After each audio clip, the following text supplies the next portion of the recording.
오늘 함께 나눌 말씀의 제목은 스스로 굳세게 하라. 스스로 굳세게 하라 라는 제목으로 함께 말씀 나누도록 하겠습니다. 오늘 저희가 이 학개서를 묵상하게 되는데요. 이 학개라는 인물은 기원전 586년에 첫 성전인 솔로몬의 성전이 완전히 무너지게 됩니다.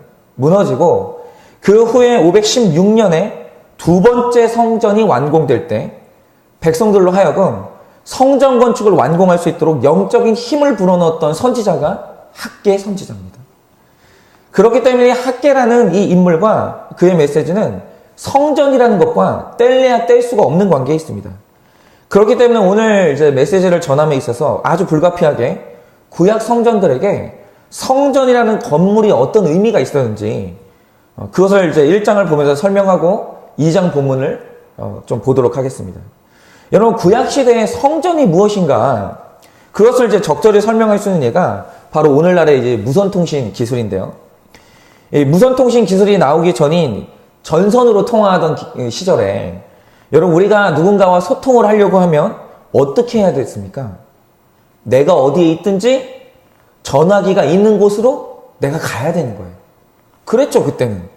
내가 만약에 뭐 설악산 정상에 있다가 내가 누군가와 급하게 전화통화를 해야 된다, 소통을 해야 된다, 그러면 어떻게 해야 됩니까? 반드시 전화기가 있는 산 아래로 내려가야 돼요. 여러분, 그런데 무선통신 기술이 나오자마자 이 패러다임이 완전히 바뀌었습니다. 여러분, 어떻게 됐습니까? 이제는 우리가 전화기가 있는 곳, 전선이 있는 곳으로 우리가 가는 게 아니라 전파가 내가 어디에 있든지 나한테 와요. 단순히 보면 방향 하나가 바뀐 거거든요.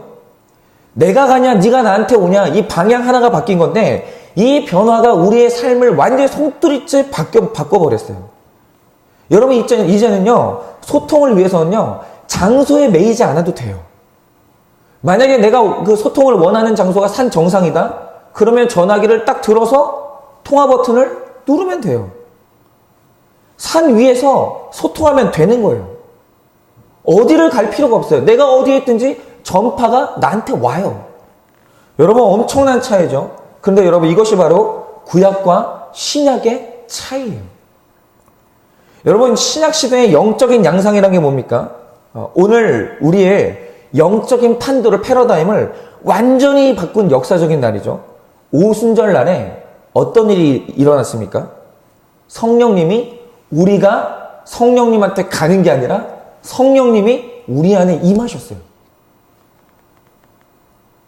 내가 간 게 아니고 성령님이 내 안에 임하신 거예요. 여러분, 그러자 어떤 일이 일어났습니까?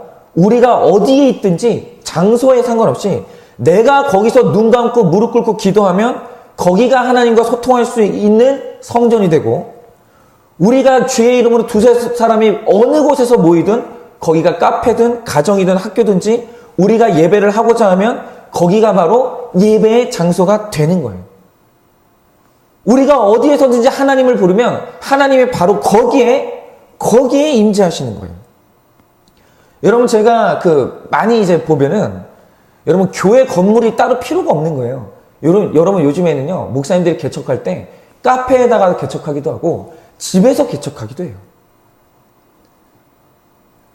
내가 어디에 있든지 이제는 우리가 예수님을 부르면 성령님이 거기로 오시는 거예요. 그러나 성령님이 내 안에 임재한다는 것이 뭔지 전혀 이걸 체험해보지 못한 구약시대 백성들은 예배를 우리처럼 드릴 수가 없었어요. 왜입니까? 그 시대에, 구약시대에 하나님이 임재하시는 유일한 장소는 성전이었거든요. 그래서 구약 백성이 하나님을 만나고 싶다? 그러면 그분이 임재하시는 장소, 성전으로 내가 어디에 있든지 반드시 거기로 가야 돼요. 예를 들어서 성전이, 예루살렘 성전이 이스라엘에 있죠. 그런데 내가 500km 떨어진 장소에 있어요. 근데 내가 하나님께 예배하고 싶어요. 그럼 어떻게 해야 되냐? 500km를 가야 돼요. 구약시대 백성들이 그렇게 살았어요.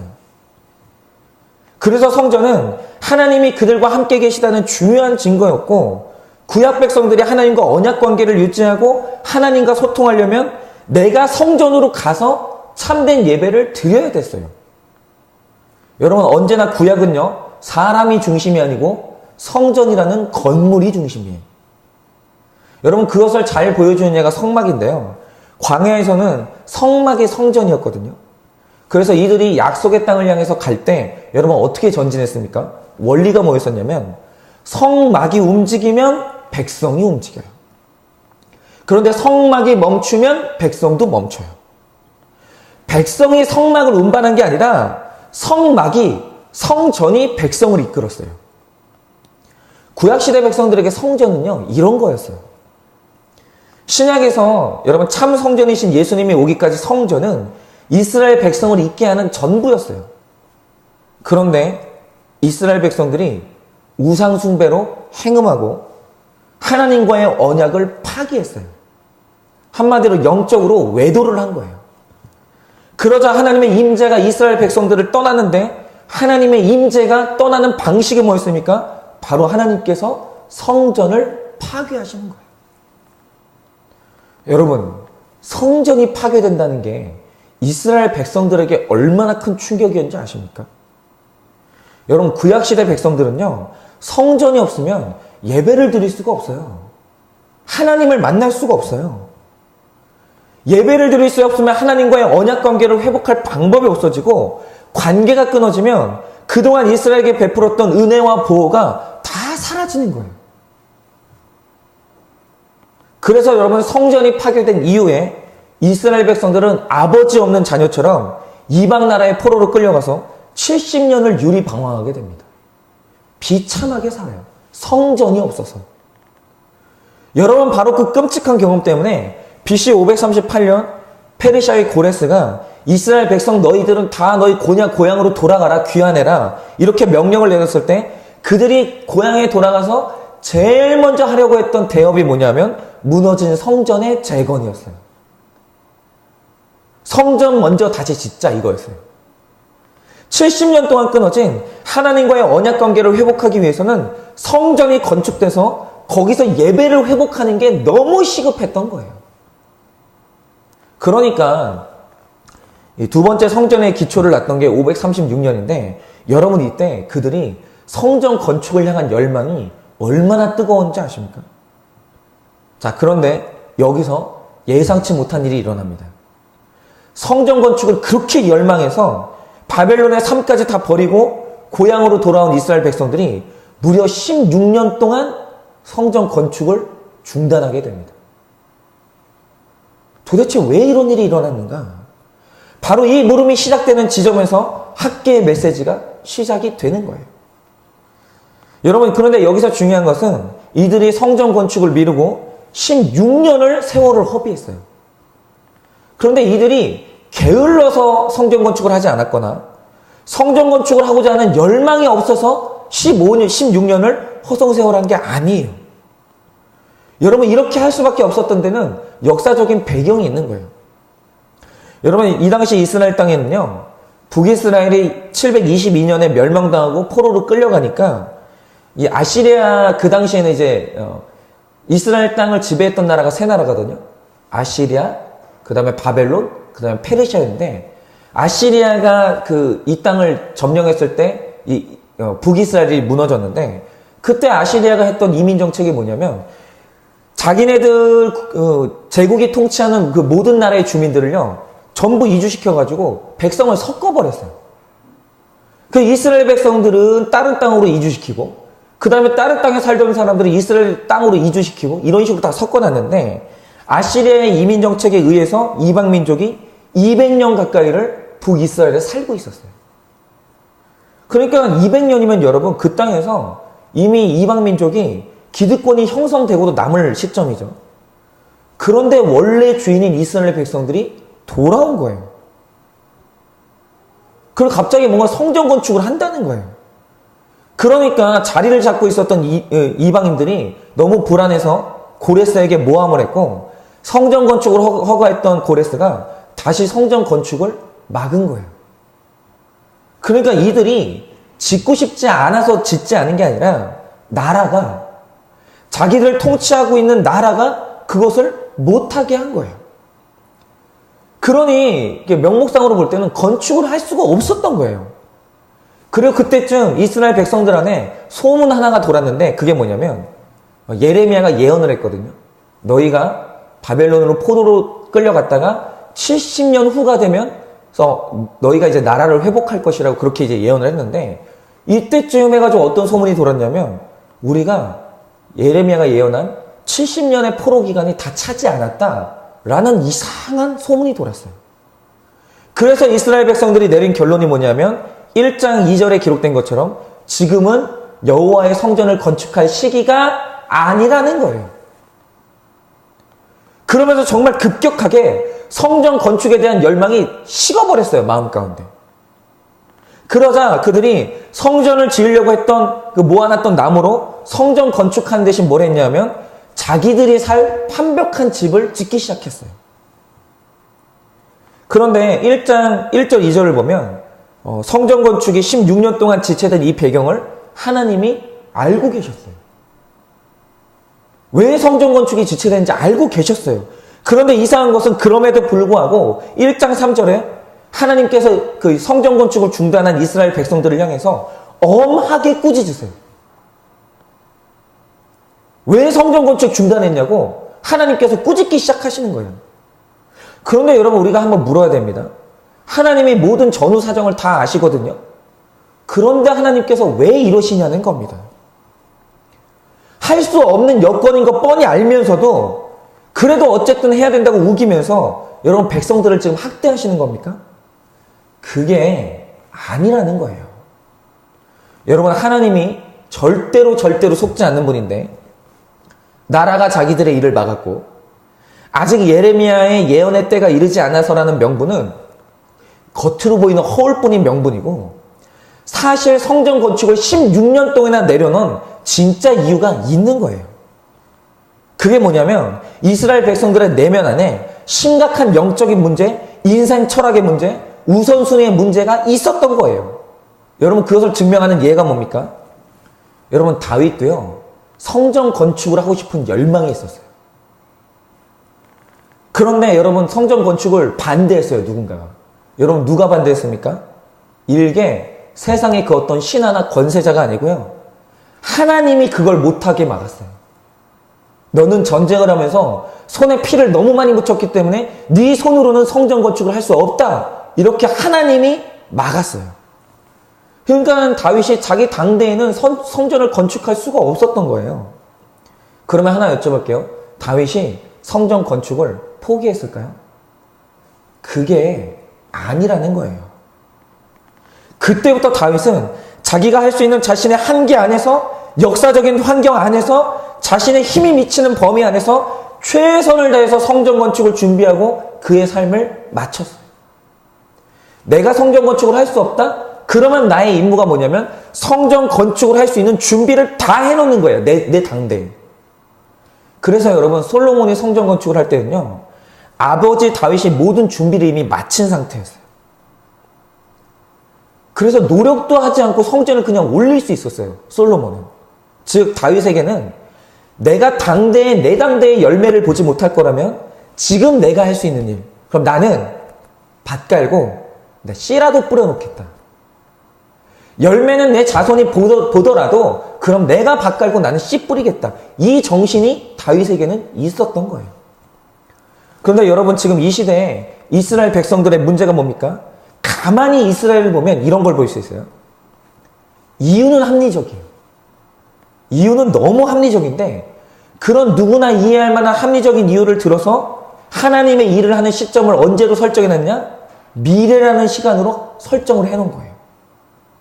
그러면 그들이 지금이라는 시간, 자, 하나님의 일은 미래에 하는 거예요. 그러면 지금 그들이 해야 될 일이 뭐라고 하는 겁니까? 바로 자기의 완벽한 집을 짓는 건 지금인 거예요. 하나님이 성토하시는 그들의 잘못된 가치관의 문제가 이거예요. 그들의 우선순위가 심각하게 전도되어 있었던 거예요. 여러분 지금 그들의 머릿속에서 가장 먼저 해야 될 일이 뭐냐면 내일이에요. 내 일은 지금 하는 거예요. 그 다음에 올지 안 올지도 모르는 미래에는 하나님의 일을 다음 순서로 놓는 거예요. 그래서 하나님은 학기의 입을 통해서 뭐라고 하십니까? 바로 지금 현재라는 시간에 하나님의 일을 먼저 놓으라는 거예요. 8절에 말씀하시는 것처럼 너희는 당장 산에 올라가서 나무를 가져다가 성전을 건축하라. 그러면 내가 그것으로 말미암아 기뻐하고 영광을 얻으리라. 나 여호와의 말이니라 하였느니라. 바로 이거예요. 여러분, 어떤 어려움에도 불구하고 하나님이 요구하시는 하나님의 일을 하는 시간이 언제냐? 지금이에요. 그런데 하나님의 불만이 뭐냐? 이스라엘 백성들이 자기 일은 언제나 지금이에요. 그런데 하나님의 일은 미래에 하겠다는 그 태도로는 16년이 아니라 20년이 지나도 성전 건축을 할 수가 없다라는 거예요. 그런데 여러분, 우리의 신앙생활의 문제가 바로 이 문제예요. 우리가 사역을 하면서 경험하신 분들이 있을 텐데, 사역이 시작됩니다. 그럼 교우들에게 훈련 받으십시오. 사역에 동참하십시오. 이게 요청을 할 때가 있어요. 그런데 그때 제일 많이 듣는 대답이 뭔지 아세요? 목사님 해야죠. 저 할 거예요. 그런데 지금은 안 되고요. 제가 나중에 꼭 할게요. 그들이 이렇게 말씀하십니다. 꼭 한다고 합니다. 근데 나중에. 그런데 나중에 할게요 라는 이 약속이 실현된 거를 저는 본 적이 없어요. 여러분, 봉사하겠다는 우리의 열심이 약해지고 헌신의 마음이 사라질 때 우리가 하나님께 약속하는 시간이 언제냐? 미래예요. 그건 마음의 문제예요. 여러분, 사람이 마음이 뜨거워지잖아요? 그러면 언제나 하나님의 일을 약속하는 시간이 언제인 줄 아세요? 지금이에요. 여러분, 이스라엘 백성이요, 성전 건축하는 문제를 단 한 번도 가볍게 여긴 적이 없어요. 여러분, 그들 머릿속에 성전 건축은요, 늘 중요한 문제였고 머릿속에 내려놓은 적이 없어요. 해야지. 밤낮 항상 이 생각을 했어요. 그런데 언제나 문제가 뭐냐? 순서가 내 문제는 지금이에요. 그리고 그 다음은 성전 건축이에요. 여러분, 이 순서 하나가 바뀌었을 뿐인데 16년이 흘렀어요. 16년이. 여러분, 우리도 마찬가지죠. 성도라면 영혼 구원이요? 다 중요해요. 선교요? 다 중요해요. 훈련 받는 거요? 중요하지 않다고 말하는 그리스도인은 아무도 없어요. 저는 꼭 할 겁니다 라고 말해요. 그런데 문제는 뭐냐면 지금은 아닌 거예요. 언제나 지금은 때가 아니에요. 그러면 지금 해야 되는 일이 뭡니까? 목사님, 저는요 지금요 해야 되는 공부가 있어요. 저는요 돈 벌어가지고요 지금 저축을 좀 해야 돼요. 제가 지금은요 직장에서요 중요한 시점이에요. 목사님, 지금은요 제가 애를 키워야 돼요. 늘 이렇게 우리는 하나님이 할 일을 할 수 없는 지금 이유가 있어요. 합리적인 이유가 언제나 준비되어 있어요. 그런데 그러다가 어느 날 내 삶을 돌아보면 하나님을 위해 한 것이 하나도 없이 시간이 다 지나 있는 거예요. 왜입니까? 내 삶을 의미 있게 사는 것을 언제나 미래로 밀어놨기 때문이에요. 그러면 그날은요 영원히 오지 않아요. 영원. 이렇게 자기라는 감옥에 갇혀서 16년의 세월을 허비한 백성에게 학개가 지금 정신을 깨우고 있는 거예요. 그게 뭐냐면 지금이라는 거예요. 지금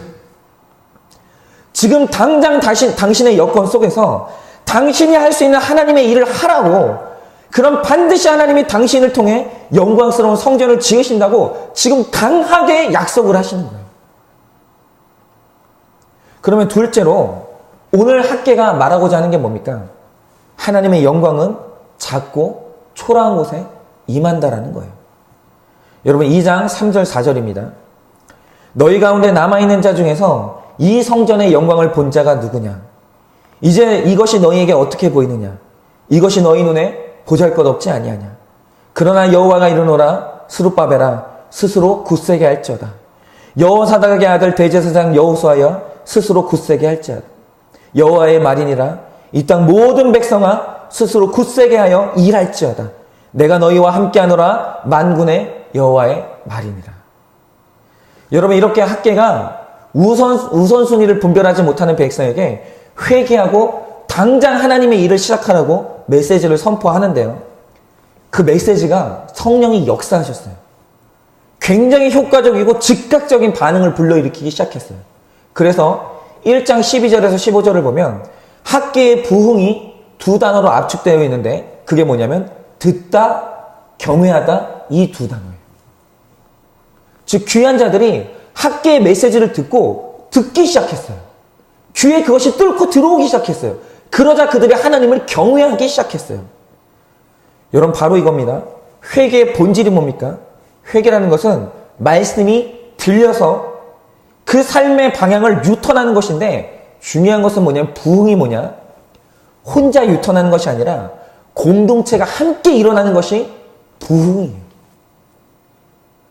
공동체가 다 같은 마음으로 한 언어로 회개하는 것. 이것이 바로 부흥이에요. 그런데 학계의 말씀을 듣는 이스라엘 공동체 안에 이런 회개와 부흥 운동이 일어나기 시작한 거예요. 여러분 이 백성이요. 우선순위가 깨어나기 시작했어요. 각성이 일어났어요. 그러면서 사명이 회복됐습니다. 그리고 때마침 그때 하나님의 섭리로 16년 만에 성전 건축을 다시 시작하라는 명령이 떨어졌어요.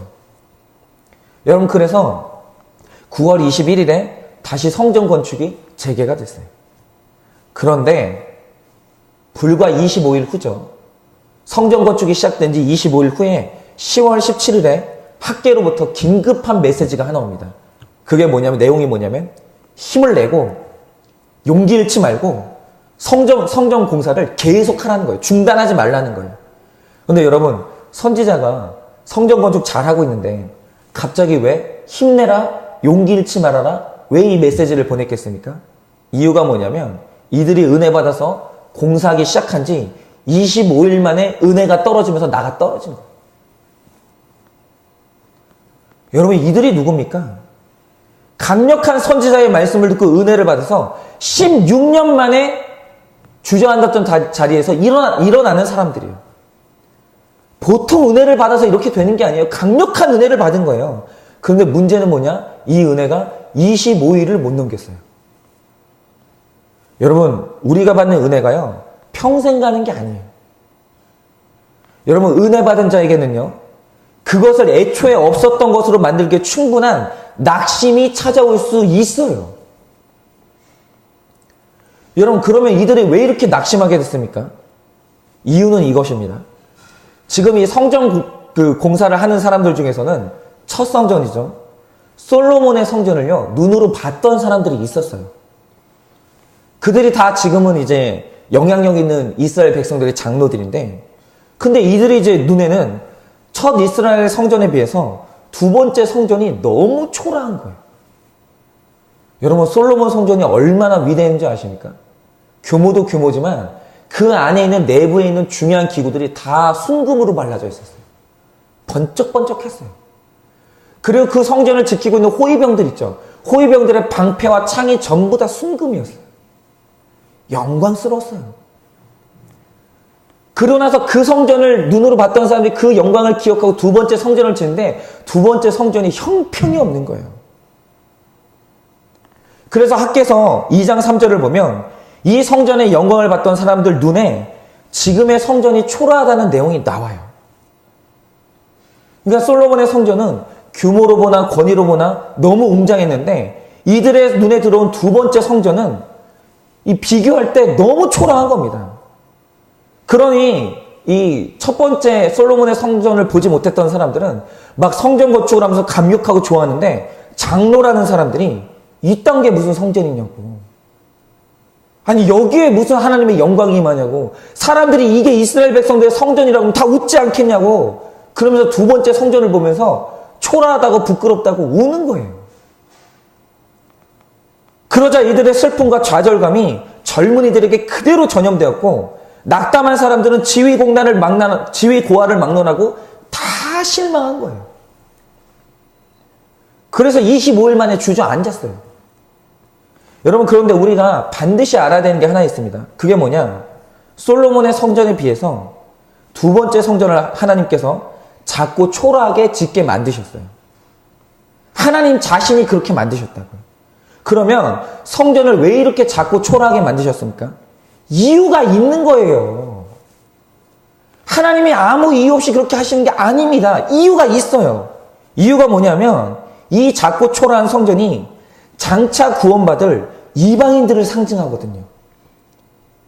이 초라한 성전 안에 내가 변함없이 영광스럽게 임재하듯이 너희가 그렇게 무시하는 이방인들에게 내가 그들에게 임재하고 구원의 영광을 베풀 거라는 거예요.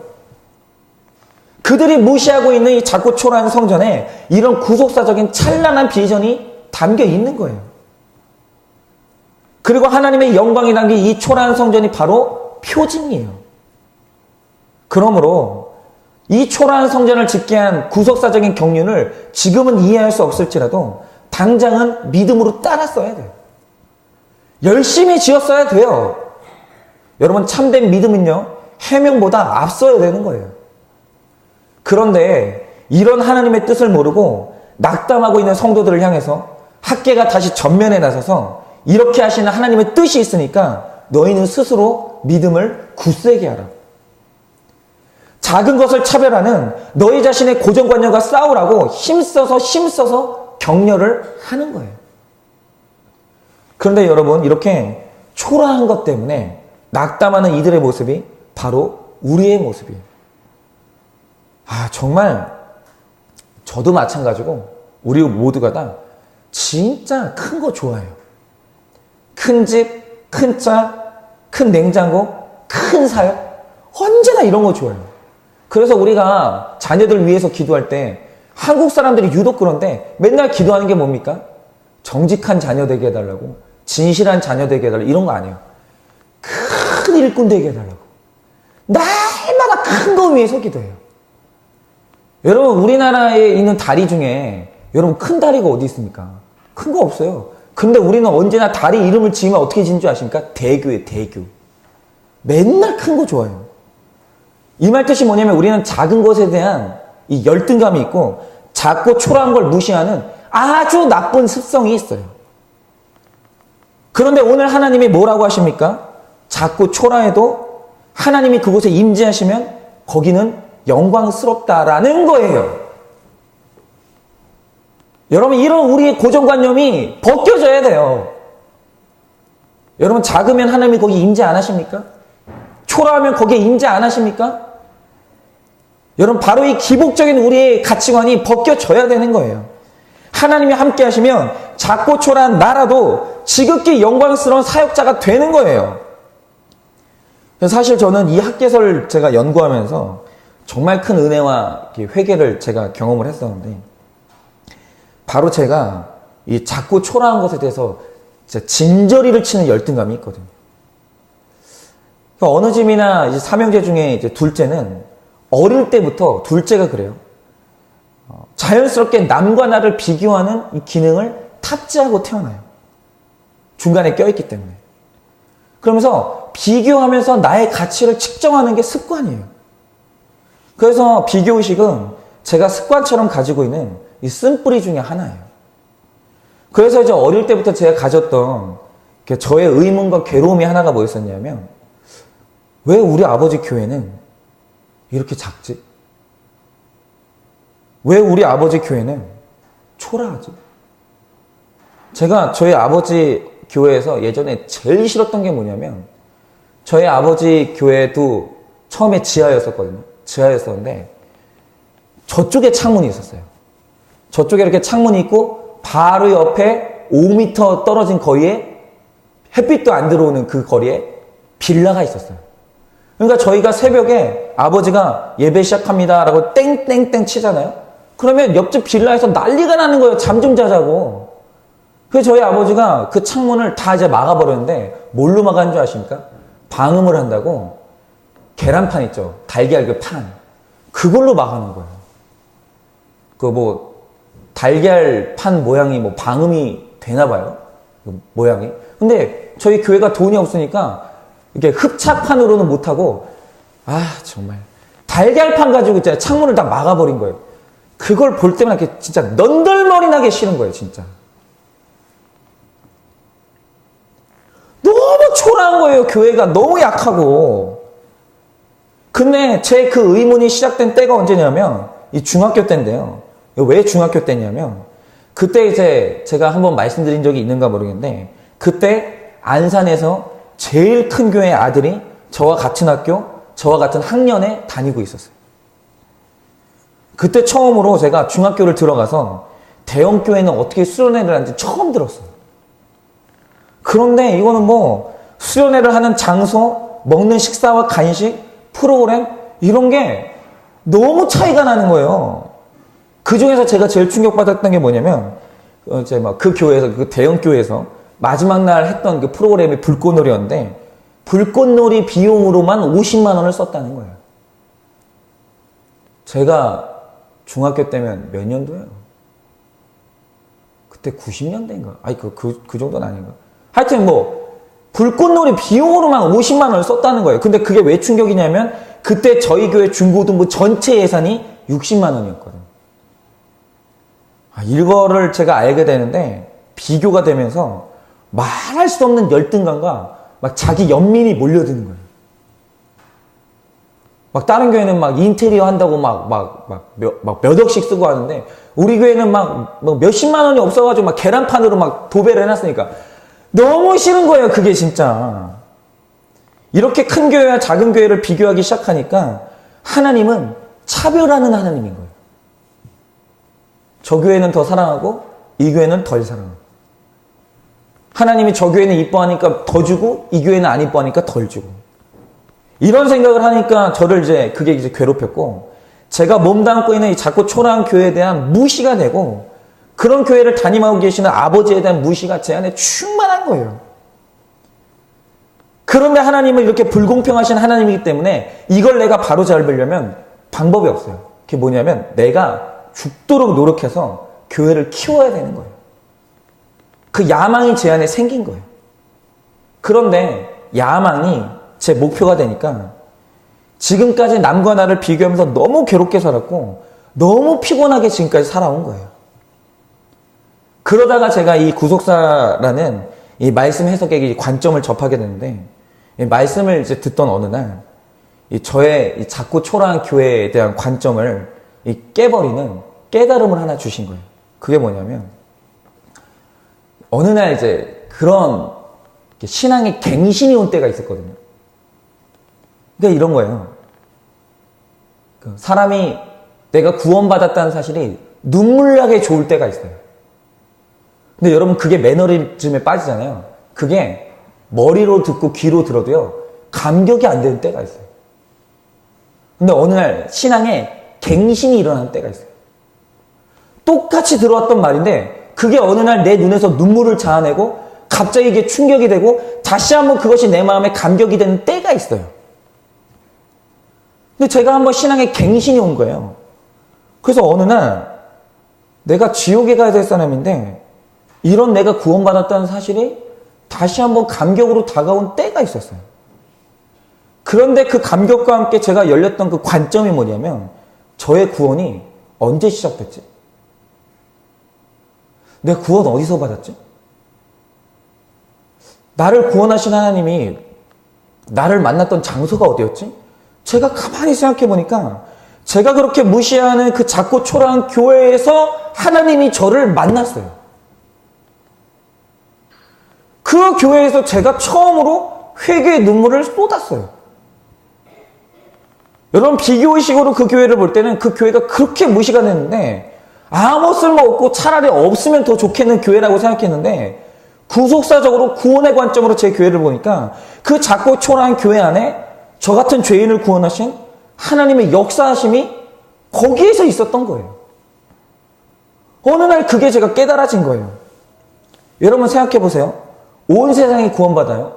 여러분 여기 앉아있는 여러분들이 다 구원받아요. 근데 저는 이제 그건 안 믿는데 예를 들어서 옛날에 한창 유행했던 그 개념 중에 휴거라는 개념이 있잖아요.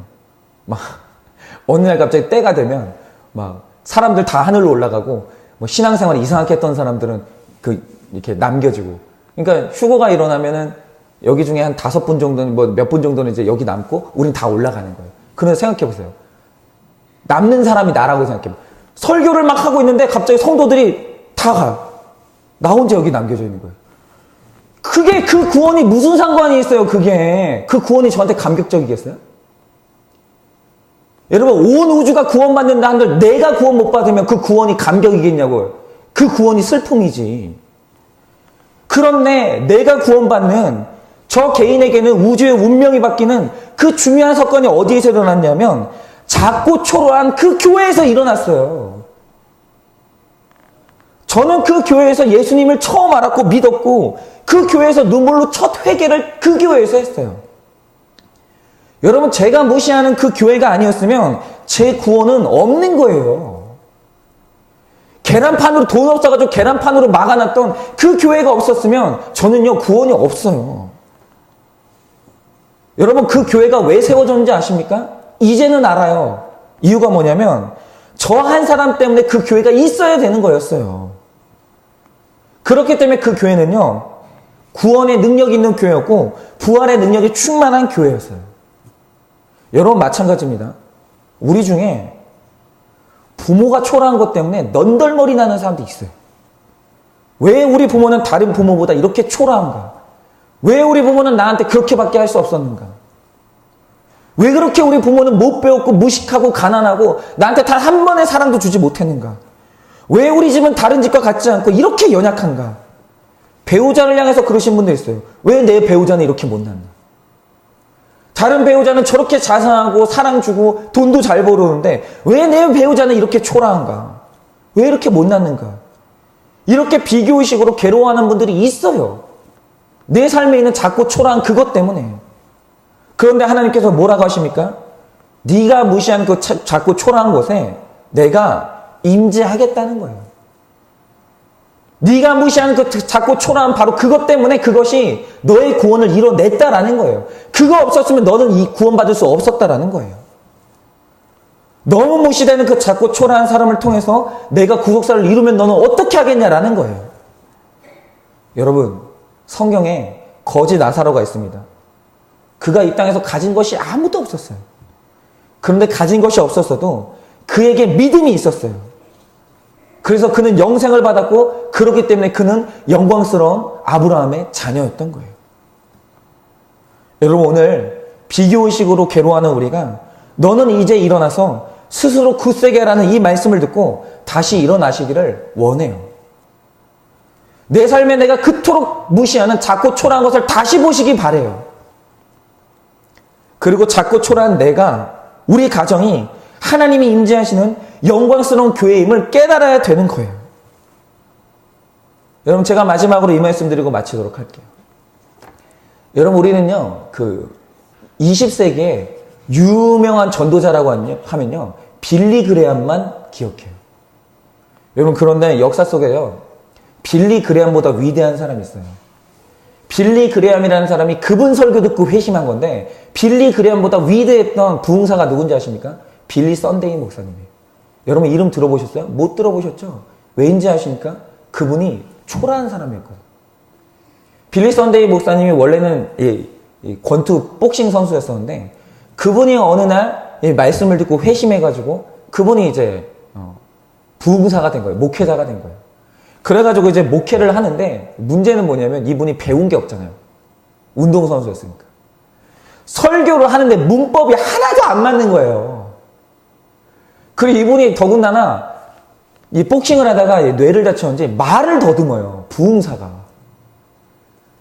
아니, 그러니까 이게 얼마나 웃겨요. 근데 문제는 뭐냐면 이상한 거예요. 하나님이 글을 썼어요. 그래서 이상한 게 뭐냐면 빌리 썬데이 목사님이 뭐 연대를 말하거나 뭐 히브리어 헬라어 원어를 말하거나 이런 설교 하지도 못해요. 그냥 있잖아요. 강단에 서가지고 너무 간절하게 말을 더듬으면서 하나님이 여러분을 사랑하신다. 여러분, 이 사랑을 받으셔야 된다고. 그렇게 그냥 누구나 하는 말을 하는데 그게 있잖아요. 듣는 사람들이 그게 충격으로 다가오는 거예요. 그게 성령의 역사예요. 다 그 말씀을 듣고 회심을 하는 거예요. 그래도 빌리 썬데이 목사님이 설교를 하는 때마다 대부흥이 일어나는 거예요. 그러니까 어느 날 이게 신문 기자들이요. 그게 너무 우스운 거예요. 사람들이 광신자 같은 거예요. 그래가지고 신문 기자 5명이요. 빌리 썬데이 목사님이 얼마나 그 형편없는 설교를 하는지 그걸 이제 이분들이 기사로 쓰려고 가가지고 빌리 썬데이 목사님이 설교를 하는 동안 몇 개의 문법을 틀리는지 세기 시작했어요. 근데 역사적인 기록에 남아있어요. 기록에 630개까지 세고 관뒀어요. 왠지 아십니까? 630개까지 세고 있는데 은혜 받은 거예요, 기자들이. 더 이상 못 셌어요. 눈물을 흘리느라. 그 기자들 중에 2명이 목회자가 됐어요. 이상한 게 뭔지 아십니까? 그리고 유독 이상한 현상이 뭐였었냐면, 그 빌리 썬데이 목사님이 배운 게 없었잖아요. 무식한 설교를 했잖아요. 근데 빌리 썬데이 목사님이 설교를 할 때마다 깨졌던 사람들이 누구냐? 지성인들이 깨지기 시작하는. 그리고 그때 깨졌던 사람이 누구냐? 빌리 그레엄 목사님. 여러분, 작고 초라할지라도 하나님이 붙들고 역사하시면요, 거기에 성령의 역사가 일어나는 거예요. 내가 오늘 작고 초라할지라도 하나님이 나를 붙드셨으면 그는 영광스러운 하나님의 사람인 거예요. 작고 초라한 것을 무시하는 오늘 우리의 이 교만이, 이 차별이 깨져야 되는 거예요. 그런 가치관을 가지고는 아무 일도 할 수 없는 거예요. 여러분, 말씀 정리하겠습니다. 오늘 우리가 다 성전 건축이라는 사명을 받았어요. 여러분 마음 가운데 무너진 예배의 성전을 회복하셔야 돼요. 그런데 내 삶 속에 빛나는 성전을 건축하려면 어떻게 해야 됩니까? 지금 당장 시작하셔야 돼요. 미루시면 안 돼요. 성전 건축을 내일이라는 시간으로 미루면 영원히 그 성전은 건축될 수 없어요. 그리고 진짜 성전 건축은 크기와 모습에 있는 게 아니에요. 진짜 성전은 그 안에 하나님이 계신 것이 본질이에요. 아무리 크고 화려해도, 아무리 유식해도 그 안에 하나님이 안 계시면 그것은 그저 사당이에요. 그저 공간일 뿐이에요. 그러나 작고 초라해도, 무식해도, 가난해도, 내 자녀가 그러할지라도, 내 배우자가 그러할지라도 그가 예수 그리스도를 구주로 영접하고 믿으면 그는 구속사의 사명을 감당하는 아름다운 성전이 되는 거예요. 그러므로 바로 오늘 내 안에 말씀이신 예수님을 모심으로 우리 모두의 내면 세계 가운데 빛나고 찬란한 예수 그리스도의 성전이 건축되시기를 온 마음을 다해서 축원을 드립니다.